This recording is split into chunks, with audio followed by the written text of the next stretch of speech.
अष्टम श्रेणी ज्यामितिर जो परिमिति एक्सरसाइज 5 क्वेश्चन आंसर डिस्कसन करिया आज हम फास्ट क्वेश्चन देजी गोटे चतुर्भुजर गोटे कर्णर दैर्घ्य 78 सेमी यही कर्ण उपरे सम्मुखीन कौणिक बिंदु अंकित लंब द्वार दैर्घ्य है 23 सेंटीमीटर 42 सेंटीमीटर हेल्ले चतुर्भुजर क्षेत्रफल निर्णय कर है से कौन आम प्रथम डायग्राम अंकन करदे देख डायग्राम कौन गोटे चतुर्भुज दूसरी यहाँ मनकर गोटे चतुर्भुज है ये है कर्ण ना दे दियो ए बी सी डी है गोटे कर्ण दैर्घ्य है 78 ताने यहाँ के 78 कर्ण उपर सम्मुखीन कौणिक बिंदु अंकित लंब ताने बीटी कर्ण उपर ये गोटे लंब हो ये गोटे लंब हो 90 डिग्री चिन्ह देदेव तार क्षेत्रफल निर्णय कर पे देख ये जो ए बी डी त्रिभुज या क्षेत्रफल केमी बाहर हाफ इंटू भूमि इंटू उच्चता half into B D into यहाँ धर ए half into B D into एटा के half into B D into C F कौटार बी सी डी त्रिभुज क्षेत्रफल तेना दुटा त्रिभुज क्षेत्रफल मिसे चतुर्भुज बाहर जीव तेना टोटाल के half into B D into A plus C F ताने हम हाफ इंटू बी डी है into A plus C F है equal to half into B D के 78 कर्ण दैर्घ्य into A plus C F मान कर्ण प्रति जो दुटा लंब हो तार समष्टि 23 42 40 20 60 3 2 6 66 यहाँ काटने केते यहाँ 33 गुणन 78 मल्टीप्लाई करदेव आती वर्ग सेंटीमीटर कहीं सेंटीमीटर तीन तो क्षेत्रफल वर्ग सेंटीमीटर है।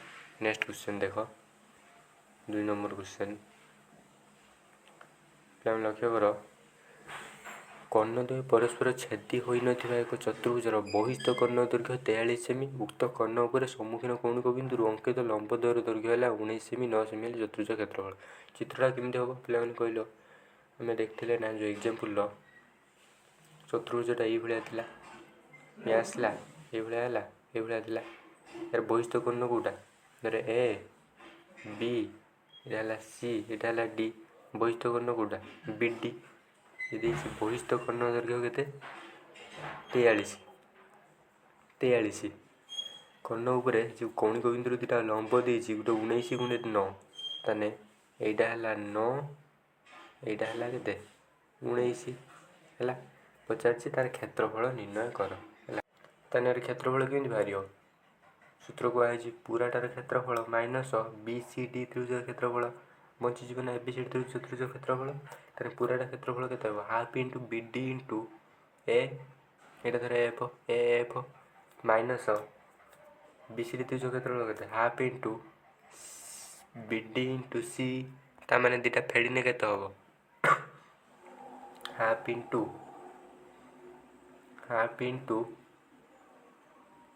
B D into F minus C F minus C है ताने या भैल्यू के हाफ इंटू बी डी के 43 इंटू 19 माइनस 9 के 10 2 काटने के 5 43 इंटू 5 मल्टीप्लाई करदेव है। 3 नंबर क्वेश्चन देख गोटे चतुर्भुजर कर्णद्वय परस्पर को समकोण छेद करती कर्णद्वयर दैर्घ्य 40 और 45 डेसीमीटर हेले यार क्षेत्रफल निर्णय कर यार क्षेत्रफल सूत्र कौन थी हाफ इंटू कर्णद्वयर दैर्घ्यर गुणफल कहीं हूँ जापार तो कहीं यहाँ धर चतुर्भुज से कर्ण दुटा यदि 90 डिग्री छेद कर हाफ इंटू एतिकी इंटू एतिकी प्लस हाफ इंटू एतिकी इंटू एतिकी ताने हाफ इंटू एति कमन पड़ेने एति प्लस एति पड़े हाफ इंटू ये कर्णर गुणफल इंटू ये दुटा अच्छी यार गुणफल है ताने यार केते हम कर्ण द्वारा देखिए 40 और 45 ताने हाफ इंटू 40 इंटू के 45 ଏତିକି ବର୍ଗ ଡେସିମିଟର ବାହାରିବ। 2 କାଟିଦେଲେ 20, ତାପରେ 45 × 90, 45 × 90 ଗୋଟେ ଶୂନ ଥିଲା ହେଲା 900 ବର୍ଗ ଡେସିମିଟର। ବୁଝିହେଲା ତ କ୍ଷେତ୍ରଫଳ। ନେକ୍ସଟ କ୍ୱେଶ୍ଚନ୍ ଦେଖ 2, 3, 1 ଗଲା। ତାପରେ ହେଲା 4 ନମ୍ବର କ୍ୱେଶ୍ଚନ୍। ଗୋଟେ ଚତୁର୍ଭୁଜର କର୍ଣ୍ଣଦ୍ୱୟର ଦୈର୍ଘ୍ୟର ସମଷ୍ଟି 50 ମିଟର ଓ ସେମାନଙ୍କର ଅନ୍ତର୍ଗତ କୋଣ ସମକୋଣ। ଗୋଟିଏ କୋଣ ଦୈର୍ଘ୍ୟ ଅନ୍ୟ କୋଣ ଦୈର୍ଘ୍ୟର 4 ଗୁଣ ହେଲେ ଚତୁର୍ଭୁଜର କ୍ଷେତ୍ରଫଳ ନିର୍ଣ୍ଣୟ କର। ହେଲା, ପିଲାମାନେ ମୋତେ କହିଲ, ସିଏ କହୁଛି ଗୋଟିଏ କୋଣ ଦୈର୍ଘ୍ୟ ଅନ୍ୟ କୋଣ ଦୈର୍ଘ୍ୟର 4 ଗୁଣ। ତାମାନେ ଗୋଟେ ଯଦି x ହୁଏ ଆଉ ଗୋଟେ କେତେ ହେବ 4x, କିନ୍ତୁ ସେ କହୁଛି ନା ଦୁଇଟା କୋଣ ମିଶିକି 50 ମିଟର, ତାହେଲେ x + 4x କେତେ 50। ତାମାନେ ମୋତେ କୁହନି 5xଟା 50, ତାହେଲେ xଟା କେତେ 5, 4xଟା କେତେ 5xଟା 50, xଟା କେତେ 10 ହେଲା। କାହିଁକି 50/5, xଟା ହେଲା 10, 4x କେତେ 40, ତାହେଲେ ଦୁଇଟା କୋଣ ବାହାରି ହେଲା ନା। ତାପରେ ସେ କହୁଛି ସେମାନେ ଅନ୍ତର୍ଗତ କୋଣ ସମକୋଣ, ତାମାନେ ସେ ଚତୁର୍ଭୁଜର କୋଣ ଦୁଇଟା ପରସ୍ପର ପ୍ରତି ଲମ୍ବ। ଆମର ସୂତ୍ର ଥିଲା ଯେଉଁ ଚତୁର୍ଭୁଜର କୋଣ ଦୁଇଟା ପରସ୍ପର ପ୍ରତି ଲମ୍ବ, ତ ସେ ଚତୁର୍ଭୁଜ କ୍ଷେତ୍ରଫଳ ସୂତ୍ର କ'ଣ, ହାଫ୍ ଇଣ୍ଟୁ କୋଣଦ୍ୱୟର ଦୈର୍ଘ୍ୟର ଗୁଣଫଳ। ତାମାନେ କୋଣ ବାହାରିଛି ଗୋଟେ 10, ଗୋଟେ 40, ତାମାନେ ହାଫ୍ ଇଣ୍ଟୁ 10 × 40 ହେଲା। ତାହେଲେ ହେବ କେତେ ହାଫ୍ ଇଣ୍ଟୁ 10 × 40, 2 କାଟିଲେ ଏଇଟା କେତେ ହେବ 20, 20 10 200 200 ବର୍ଗ ମିଟର ହେଲା। ନେକ୍ସଟ କ୍ୱେଶ୍ଚନ୍ ଦେଖ, ଗୋଟେ ଚତୁର୍ଭୁଜର ବାହୁ ଗୁଡ଼ିକର ଦୈର୍ଘ୍ୟ 16, 30, 50, 52 ସେଣ୍ଟିମିଟର। ପ୍ରଥମ ବାହୁ ଦ୍ୱୟର ଅନ୍ତର୍ଗତ କୋଣଟି ସମକୋଣ, ଚତୁର୍ଭୁଜଟି କ୍ଷେତ୍ରଫଳ ନିର୍ଣ୍ଣୟ କର। ହେଲା, ତାମାନେ ସେ କହୁଛି ଏଇଟା ତ ଚତୁର୍ଭୁଜ, ଏଇଟା ହେଲା ଚତୁର୍ଭୁଜ। ଇଏ ଚତୁର୍ଭୁଜର ପ୍ରଥମଟା ହେଲା 16, ତାପରେ ହେଲା 30, ଇଏ ହେଲା 50। ଟିକେ ଚେଞ୍ଜ କରିଦେବା ହେଲା, ଚିତ୍ରଟା 50 52 ମାନେ ଏଇଟା ଟିକେ ଏଇଭଳିଆ ଆସିବ। ଯଦି ଆଉ ଥରେ କରିଦେବା, ଦେଖ 16, 30, 50, ଇଏ ହେଲା 52। ଏଇଟା 16, 30, 50, 52 ହେଲା। ସେ କହୁଛି ପ୍ରଥମ ବାହୁ ଦୁଇଟାର ଅନ୍ତର୍ଗତ କୋଣ ସମକୋଣ, ଏଇଟା ହେଲା ସମକୋଣ 90 ଡିଗ୍ରୀ। ତାମାନେ ଏଇଟା ବାହାରିଯିବ ନା। ମୋତେ କୁହ ଏଇଟା ଯଦି ସମକୋଣ, ଏଇଟା କେତେ ବାହାରିବ, ଏଇ ଯେଉଁ ଏଇଟା 16ର ବର୍ଗ + 30ର ବର୍ଗର ବର୍ଗମୂଳ ହେଲା। ଏଇଟା ବାହାରି ସାରିଲା ପରେ ଇଏ 50/52, ଏଇଟା ଗୋଟେ ବାହୁ ବାହାରିଲା। ତାହେଲେ ଇଏ ହେଲା କ'ଣ ବିଷମ ବାହୁ ତ୍ରିଭୁଜ। ୟା କ୍ଷେତ୍ରଫଳ ବାହାରିପାରିବ, କେମିତି ବାହାରିବ s × s - a × s - b × s - c ର ବର୍ଗମୂଳ। s କ'ଣ ଅର୍ଦ୍ଧ ପରିସୀମା 52 + 50 ପ୍ଲସ୍ ମନେକର ଏଇଟା ହେଲା x, ଏତିକି/2 s ବାହାରିଗଲା। ତାମାନେ ବିଷମ ବାହୁ ତ୍ରିଭୁଜ କ୍ଷେତ୍ରଫଳ ସୂତ୍ର ଆମେ ଆଗରୁ ପଢ଼େଇଛନ୍ତି। ଯଦି ନ ଦେଖିଥିବ, ନ ଜାଣିଥିବ, ତାହେଲେ ପ୍ରିଭିୟସ୍ ଭିଡ଼ିଓ ଯାଇ ଦେଖିପାରିବ ହେଲା। ୟା କ୍ଷେତ୍ରଫଳ ବାହାରିଗଲା। ତାପରେ ଇଏ ଯେଉଁ ତ୍ରିଭୁଜ କ୍ଷେତ୍ରଫଳ କେତେ ହାଫ୍ ଇଣ୍ଟୁ ଯେଉଁ ସମକୋଣୀ ତ୍ରିଭୁଜ ନୁହେଁ କି, ଏଇଟା ହେଲା ସମକୋଣ ତ୍ରିଭୁଜ। ତାହେଲେ ହାଫ୍ ଇଣ୍ଟୁ ସମକୋଣ ସଂଲଗ୍ନ ବାହୁ ଦ୍ୱୟର ଦୈର୍ଘ୍ୟର ଗୁଣଫଳ, ହାଫ୍ ଇଣ୍ଟୁ 30 × 16, ଏ ତ୍ରିଭୁଜ କ୍ଷେତ୍ରଫଳ ସୂତ୍ର ବାହାରିଗଲା। ତାହେଲେ ଇଏ ତ୍ରିଭୁଜ କ୍ଷେତ୍ରଫଳ, ଇଏ ତ୍ରିଭୁଜ କ୍ଷେତ୍ରଫଳ ମିଶାଇ ଦେଲେ ପୁରା ତ୍ରିଭୁଜ କ୍ଷେତ୍ରଫଳ ବାହାରିଗଲା ହେଲା। ନେକ୍ସଟ କ୍ୱେଶ୍ଚନ୍ ଦେଖ 6 ନମ୍ବର। କୌଣସି ଚତୁର୍ଭୁଜର ଗୋଟିଏ କୋଣ ସମକୋଣ, ସମକୋଣ ସଂଲଗ୍ନ ବାହୁ ଦ୍ୱୟର ଦୈର୍ଘ୍ୟ 16 ମିଟର 12 ମିଟର। ଚତୁର୍ଭୁଜର ଅନ୍ୟ ବାହୁର ଦୈର୍ଘ୍ୟ ପ୍ରତ୍ୟେକ 26 ମିଟର ହେଲେ ଚତୁର୍ଭୁଜର କ୍ଷେତ୍ରଫଳ ନିର୍ଣ୍ଣୟ କର। ଠିକ୍ ଅଛି, କରିବା। ଦେଖ କହୁଛି ଗୋଟେ ଚତୁର୍ଭୁଜର ଗୋଟିଏ କୋଣ ସମକୋଣ ହେଲା। ଏଇଟା ହେଲା ସମକୋଣ, ଗୋଟେ ହେଲା 12 ମିଟର, ଗୋଟେ ହେଲା 16 ମିଟର। ଆଉ ଦୁଇଟା କହୁଛି କ'ଣ ଅନ୍ୟ ବାହୁର ଦୈର୍ଘ୍ୟ ପ୍ରତ୍ୟେକ 26 ମିଟର। ତାମାନେ ଏଇଟା ଟିକେ ଏଇଭଳିଆ ହେଲା, ଟିକେ ଏଇଭଳିଆ ହେଲା ହେଲା। ଏଇଟା ଜଏଣ୍ଟ ହେଇଥିବ, ଇଏ 26, ଇଏ ବି 26, ଦୁଇଟା ସମାନ। ବର୍ତ୍ତମାନ ମୋତେ କୁହନି ଚତୁର୍ଭୁଜର କ୍ଷେତ୍ରଫଳ ପଚାରିଛି। ମୁଁ ଏଇଟା ଜଏଣ୍ଟ କରିଦେନି, ଏଇଟା ସମକୋଣୀ ତ୍ରିଭୁଜ ନା ହେଲା। ଏଥିରେ କାହିଁକି ଏଇ ଦେଇଛି ସମକୋଣ ସଂଲଗ୍ନ ବାହୁ ଏଇ ଦୁଇଟା, ତାମାନେ ଏଇଟା ହେଲା ସମକୋଣ। ୟା କ୍ଷେତ୍ରଫଳ ବାହାରିଯିବ ହାଫ୍ ଇଣ୍ଟୁ 12 × 16, ତାପରେ ୟାର ସ୍କୋୟାର ଇଏ ପ୍ଲସ୍ ୟାର ସ୍କୋୟାର ବର୍ଗମୂଳ, ଏଇଟା ବାହାରିଯିବ। ଏଇଟା ବାହାରିବନି, ୟା କ୍ଷେତ୍ରଫଳ ବାହାରିଯିବ ଆଉ ସଇଲା, ଦୁଇଟା ମିଶାଇ ଦେବ ହେଲା। ତାପରେ ଦେଖ ABCD ଚତୁର୍ଭୁଜର AB ହେଲା 75 ସେମି, BC 78, CD 63, DA 30, AC 51 ହେଲେ ଚତୁର୍ଭୁଜର କ୍ଷେତ୍ରଫଳ ନିର୍ଣ୍ଣୟ କର। ହଉ ଦେଖିବା ABCD ଚତୁର୍ଭୁଜ। AB ହେଲା 75, ଏଇଟା ହେଲା 75, BC ହେଲା 78, ଇଏ ହେଲା 78 ହେଲା। CD ହେଲା 63, ଏଇଟା ଧର 63, ଏଇଟା ହେଲା 30 ହେଲା। AC ହେଲା 51, A B C ଏଇଟା ହେଲା ମନେକର 51 ହେଲା। ସେ କହୁଛି ଚତୁର୍ଭୁଜ କ୍ଷେତ୍ରଫଳ ବିଷମ ତ୍ରିଭୁଜ ନୁହେଁ କି, ଦେଖୁନ 75, 78, ଇଏ 51 ଅଲଗା ଅଲଗା ହେଉଛି ବିଷମ ତ୍ରିଭୁଜ କ୍ଷେତ୍ରଫଳ ପକାଇଦେବ। यार अर्ध परिसीमा काढ़ 75 प्लस 78 प्लस 51/2 जी बाहर के एस तापर एस इंटू एस माइनस ए से माइनस ए के स्मॉल ए जे के BC यहाँ है स्मॉल ए स्मॉल B है SC small B small C है FB पकेब तो तापर एटा भी विषम त्रिभुज से विषम त्रिभुज क्षेत्रफल सूत्रटा कौन लिखिदे है S into S minus A S minus B S minus C वर्गमूल एस कौन अर्ध परिसीमा ए प्लस B प्लस C/2 है। तापर स्मॉल ए कौन है BC बाहुर दैर्घ्य स्मॉल B कौन SC तमें B छाड़ी आउ दीटा स्मॉल C कौन FB हो तो। नेक्स्ट क्वेश्चन देख ABCD चतुर्भुजर AB 21 BC 16 AD 20 BAD CBD 90 डिग्री हेल्ले चतुर्भुजर क्षेत्रफल निर्णय कर है।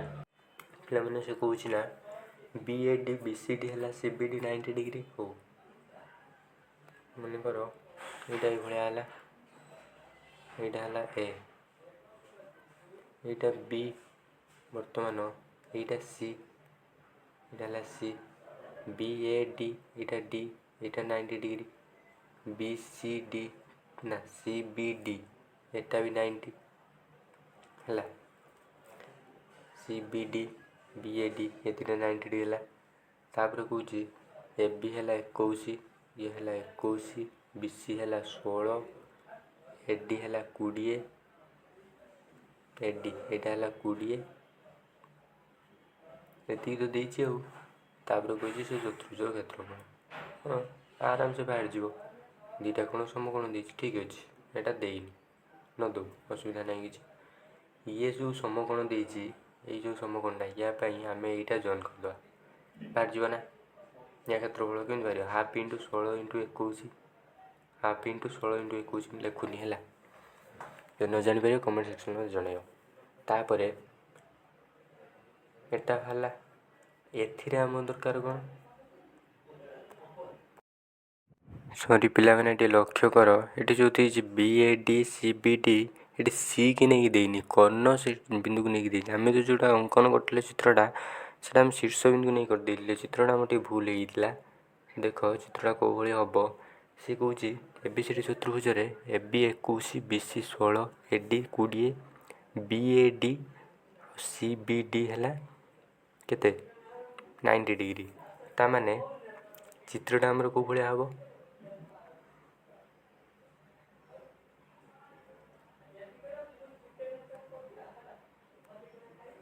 है यहाँ दे भाया हुए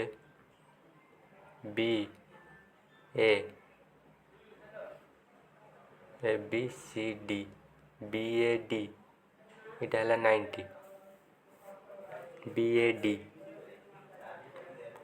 CBD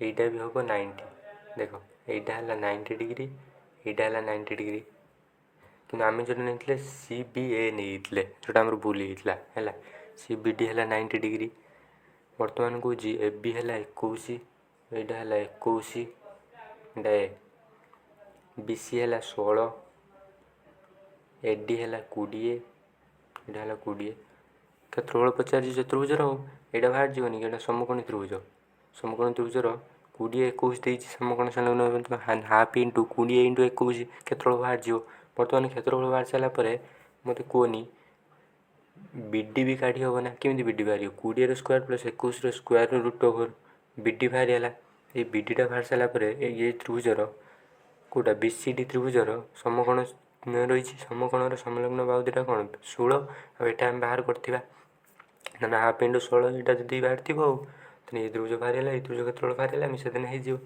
ତ 9 ନମ୍ବରଟା ଦେଖ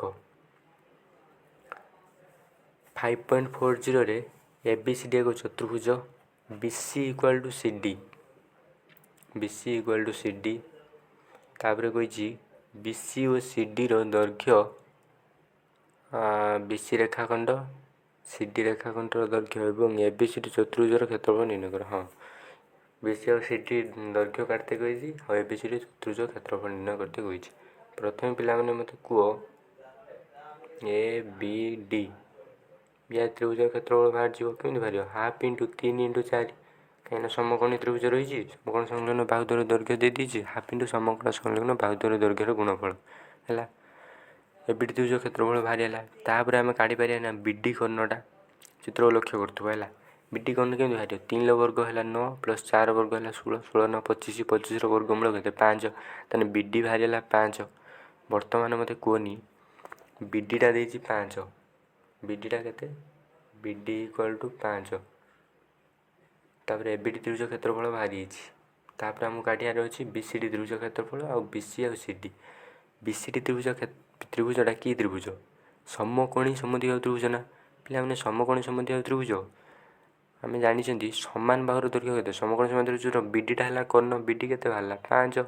5 ଯଦି କର୍ଣ୍ଣ ହୁଏ, ଆମେ ଜାଣିଛନ୍ତି ସମକୋଣୀ ସମଦ୍ୱିବାହୁ ତ୍ରିଭୁଜର କର୍ଣ୍ଣର ସୂତ୍ର କେତେ? √2a, √2 ଇଣ୍ଟୁ a କେତେ? ସମାନ ବାହୁର ଦୈର୍ଘ୍ୟ, ସମାନ ବାହୁର ଦୈର୍ଘ୍ୟ ତାମାନେ BC ଇକ୍ୱାଲ୍ ଟୁ CD, ଏଇଟା ହେଲା √2a କେତେ? 5। ତାମାନେ ଏଇଟା ଆମର କେତେ ହେବ? 5/√2 ନା। ତାମାନେ ଆମର BC equal to CD equal to 5/√2, BC equal to CD equal to 5/√2। ତାପରେ ଏ କ୍ଷେତ୍ରଫଳଟା ବି ସେଇଭଳିଆ ବାହାରିପାରିବ ଆଉ।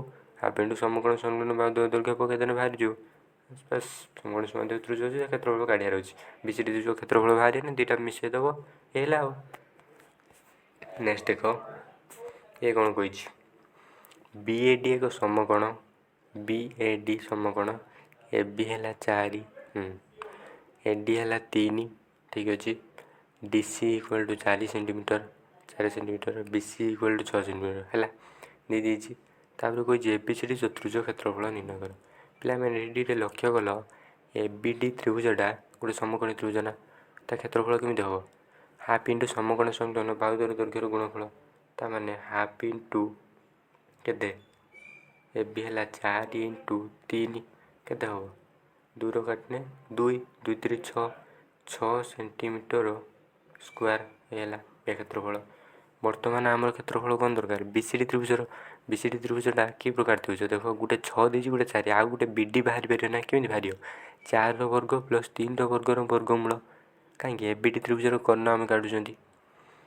4 ବର୍ଗ 9, 4 ବର୍ଗ 16, 3 ବର୍ଗ 9, 16 9 25, ତାହେଲେ BD ହେଲା କେତେ? 5। ଏଇଟା ହେଇଯିବ 5।